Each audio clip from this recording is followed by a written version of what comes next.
Hey guys, John here. Today we're in Avenger 2, and today we're going to turn these two saw waves down here, this first one and the second one, into kind of like a groovy synth bass thing with some drums behind it and all that. So let's get started here. So let's go to fresh preset just in case anything. I don't know. Let's go to fresh preset.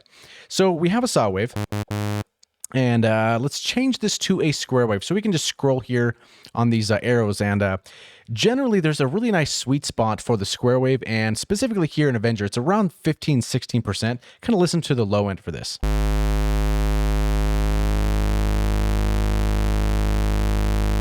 Now, there's a certain spot, there's a little bit of content in there that's really nice. You're going to see, because we're going to bring this up a little bit with some EQ. So we have the square, right?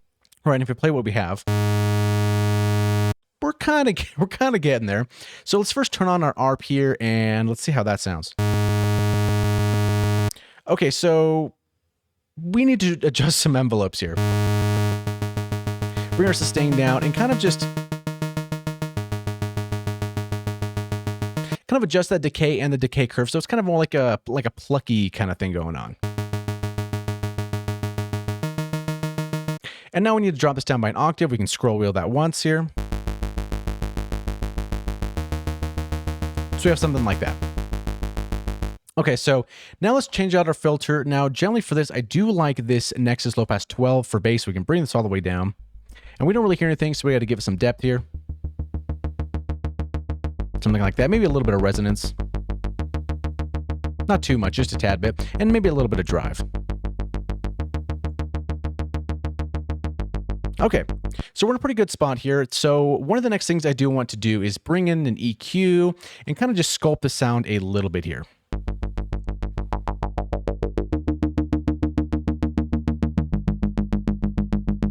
Generally, that sound I don't really like, so I kind of pull a little bit of that out. And then for this next band here, I'll kind of get some of that nice low end.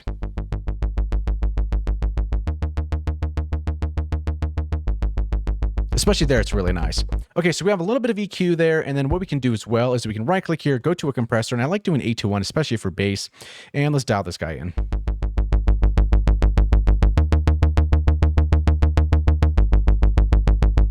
Okay, we're kind of getting somewhere here now. What we can do is we can also adjust this waveform a little bit, and especially with this sync knob down here, I find that you can get a little bit of nice characteristics, especially adding just a little bit of this guy here.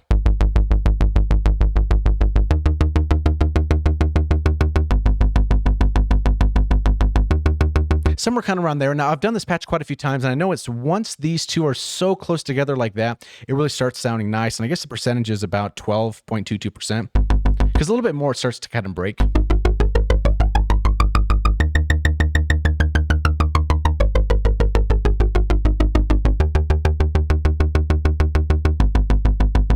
And then here without it, it's a little kind of boring, kind of a little bit too round. So again, here's with it here, 12.22. And then taking it out. So yeah, just a little bit of that seems kind of nice, especially for this kind of sound here. So let's bring that back, 12.22. Okay, so we have something pretty cool here. And another thing is adding a little bit of delays and kind of just bringing off the low end and the top end a little bit, and kind of opens it up a little bit as well.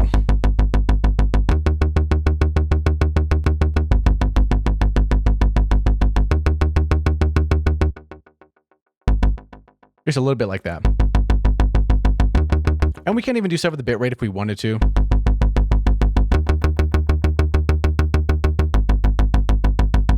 Totally up to you. I'm going to double click that, but yeah, it's kind of an interesting sound. And, you know, just do something interesting with the delays there.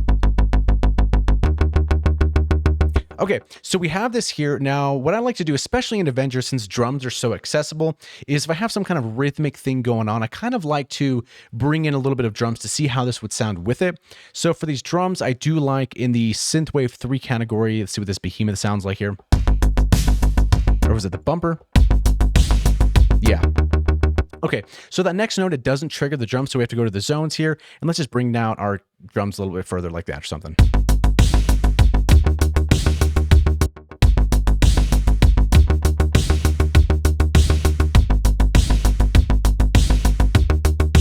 Okay, that's kind of cool here. And let's actually start our loop in the beginning here, because that was kind of throwing me off a bit here. So let's take a listen to that.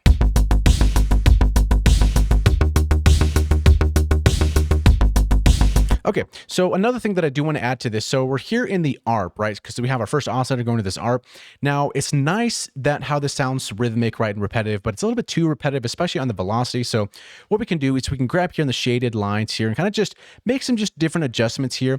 What we can do as well is kind of maybe mark one here. So this is the first 1, 2, 3, 4, and then bring this guy up. And we can always just follow these little markers here in case we want to have just a little bit more velocity there and kind of just make things a little bit different. And once we do that, we can adjust this and add this to the cutoff.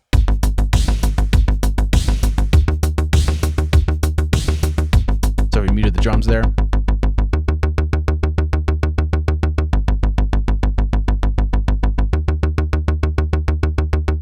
Kind of gives it a little bit nicer. Maybe we can bring this down just a little bit more, something like that.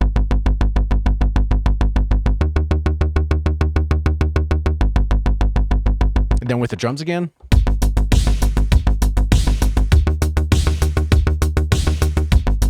Okay, so we have something like that. And another thing that I really like doing is adding a mini chain, and especially, so this is going to be giving us kind of that, like that pumping feeling, right? Going to be side chaining the bass sound. So even though we added this in the last spot of this chain, we do want to put this before the delay, because it sounds weird if it's after the delay, because then it's going to be kind of pumping the delays as well, which is kind of an odd sound. But anyway, I mean, it depends if you're using sends, that's a whole different category. But if you're doing this on the effects rack like this, generally keep the mini chains before the delay. So for example, I guess I'll just show you. So if we have our mini chain after the delay, and let's take a listen to that. Let's bring these up a little bit so we can kind of hear this more. Versus. To me, that sounds a little bit better, but then again, it's totally up to you. So let's kind of dial in this mix to see where it's kind of right, so it's not too strong. And I do like making this curve just a little bit. You can get a little bit more curvature if you grab it and kind of bring it down that way.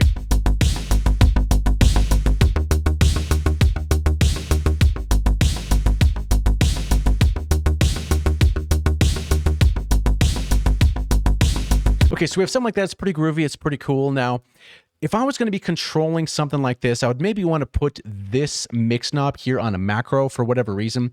And maybe I would adjust these as far as resonance and cutoff. So for this case, what we can do, we can bring this all the way down to 0, so it's completely off. And we can use a knob to kind of adjust how much of that we want in there.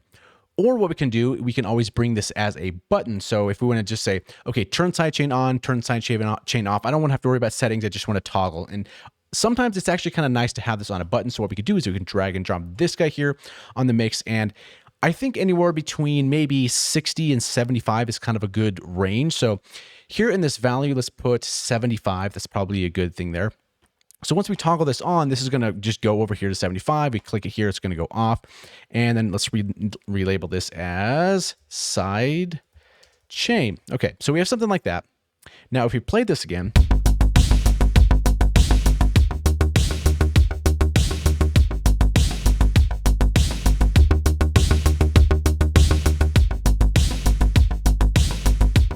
maybe we can even go a little bit more. Maybe we can go like 85, something like that. And you can see the updates down there as well.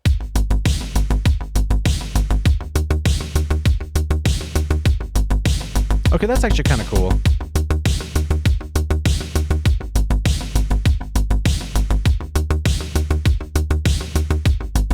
Okay, so we have something like that, and we can even add another octave. I kind of like that sometimes as well. So we have 2 octaves here.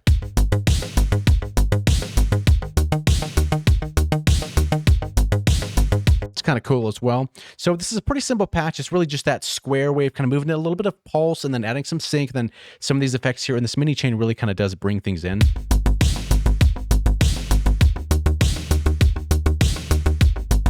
So yeah, you can use this for pretty much anything. It's really nice in synthwave stuff.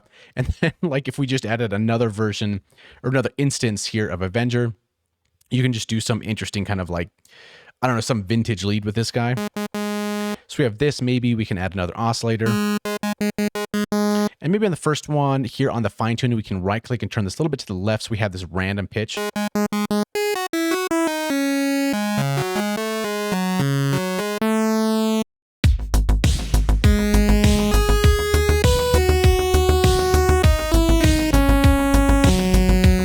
like this, maybe we could probably add a little bit of vibrato. So let's mute this guy first here.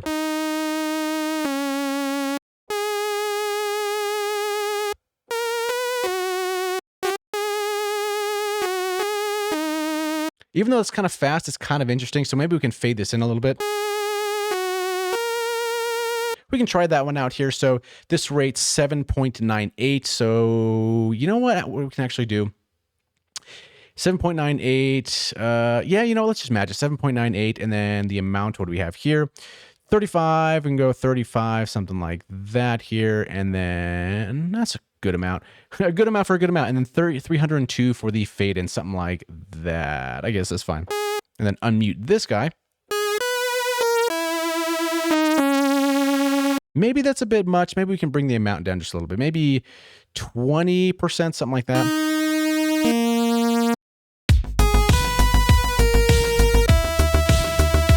Maybe the speed as well. So maybe let's go back to 6, something like that here. That might be kind of interesting. Okay, that's kind of cool. And then for our pitch, what we can do as well, maybe polyportamento. And change the curve as well. I do like having the curve a little bit changed.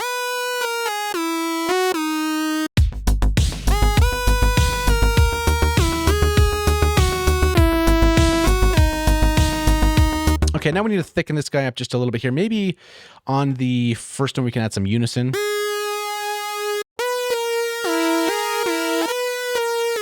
That might be kind of interesting.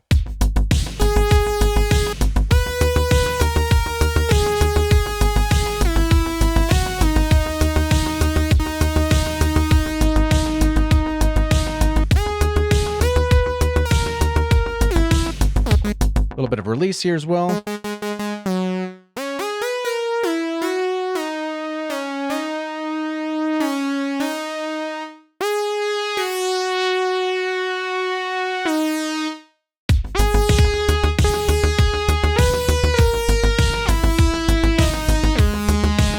Okay, now we can maybe start adding some effects. So I do like this vintage chorus, and there's one here, this nice chorus too, is kind of cool.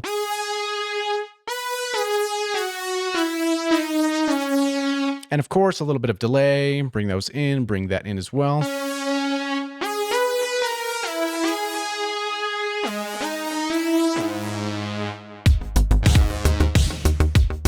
Okay, and let's bring this back to the beginning, something like that here.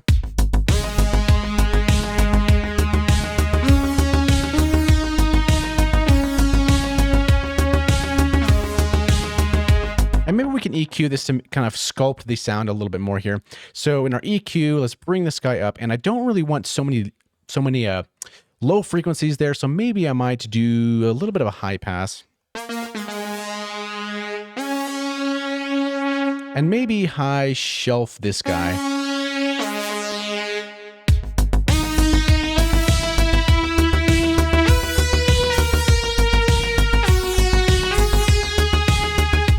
That might be kind of cool there. So with that, I do like spreading this here. So every alternate note, it's not exactly center.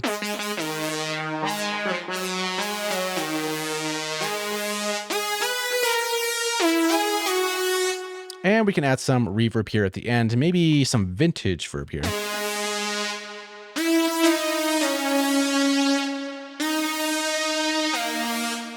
Or maybe if we mute this guy here and we actually added some vintage verb here, and let's open this guy up. And I do like this chamber here. That is kind of nice.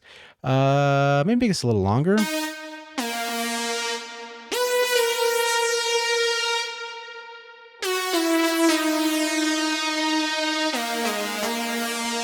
It's kind of nice.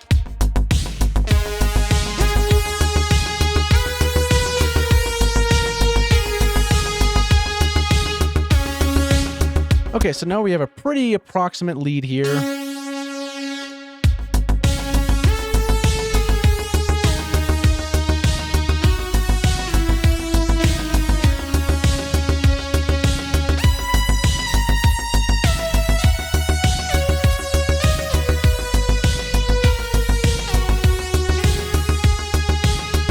yeah, nothing too crazy. Kind of a vintage lead, kind of a vintage bass. I guess it's really up to you to make the lead there.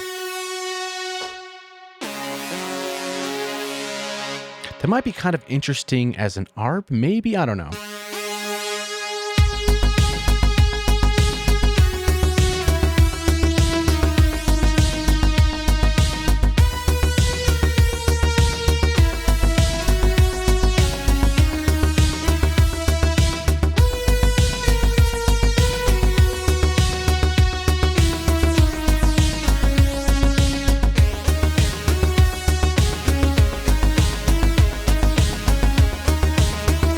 That's kind of cool.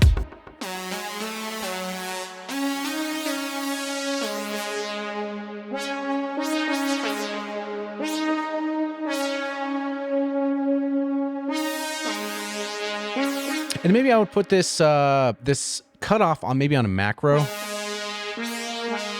Maybe the lowest here, so let's drag and drop this guy there, and then maybe let's see what the highest would be if we turn this all the way to the top and kind of dial this in here. Maybe something like that.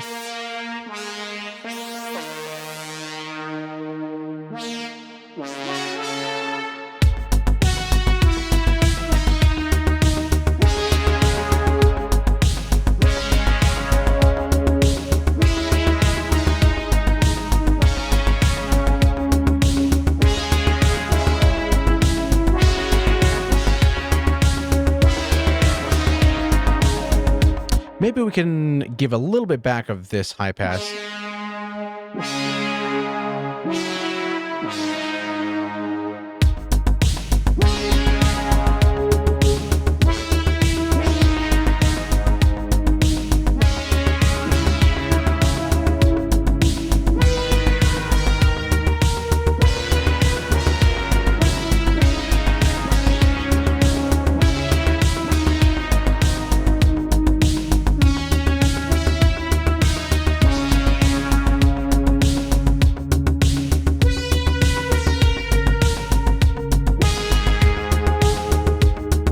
But yeah, there's a couple of easy patches there. I'm actually going to remove this guy here. So yeah, definitely the lead is fun to play with, but definitely check out this bass and just kind of how that process works, because it's so simple, but it's just somehow pleasing to the ear.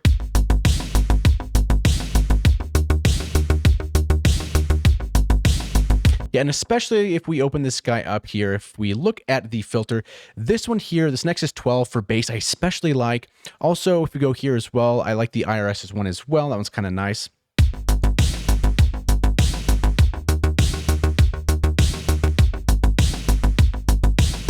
But yeah, but this filter here, the Nexus 12 is just, it's perfect for bass and yeah, kind of any really low end things like that with a little bit of resonance can really, really make it shine. So yeah, that's another Hangout session here. So yeah, maybe next time we'll make some other patches or something. And yeah, thanks for hanging out and watching, and we'll see you in the next one.